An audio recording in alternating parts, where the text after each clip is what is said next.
Magandang araw. Sa video na to, ipapakita ko sa inyo kung paano magpalit ng Wi-Fi name at password ng inyong router. Lagin muna ng gateway. Login ng administrator password. Pagkatapos, pindutin yung login, yung kulay green. Ayan, select yung tatlong guhit sa taas. Select wireless settings. Palitan natin yung Wi-Fi name.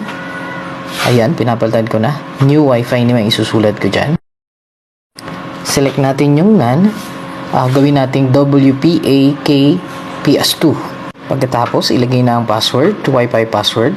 Yan, sa akin, inilagay ko admin123456. Ayan na, scroll down lang. Yung nakikita nyo yung OK, pipindutin natin. Ayan ang pipindutin natin para mag-save. Pindutin lang natin yung OK, tapos OK ulit. Ayan, save na siya. Balik tayo sa Wi-Fi, settings ng cellphone natin. Hanapin lang yung new Wi-Fi name, yung ating bagong Wi-Fi, at i-type yung ating bagong password.